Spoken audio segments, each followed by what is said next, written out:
law, it's public record, but the state isn't letting the public see video we are entitled to see.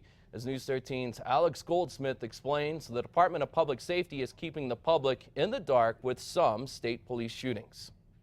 In case after case, News 13 requests to get key information out to the public in cases where police officers pull the trigger or inmates escape are being stalled.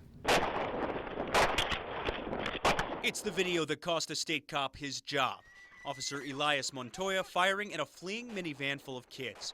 The only reason you're seeing it is because of a state public records law known as IPRA. It's really the only one of the key tools that the public has to really know whether or not the government is doing its job well. To ensure public accountability, News 13 has requested video from the Department of Public Safety in 8 recent cases under IPRA. The list includes the January state police shooting of a man who stole a patrol car near Lematar, an officer-involved shooting where state police say an armed suspect fired at them outside of Carrizozo, and interviews conducted by officers after 2 prisoners escaped custody and fled to Albuquerque.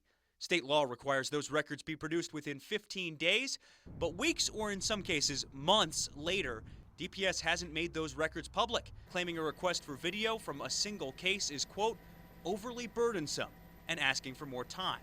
In those cases, follow-up emails weeks later haven't produced any records either. This is an agency that's charged with enforcing the law, and yet they are refusing to obey laws that they are beholden to at the state level. Peter Simonson with the ACLU says while law enforcement can deny a request that would harm an ongoing criminal investigation, that's a narrow exemption. And if an investigation is done, there really isn't any rationale, any good rationale for denying those public records.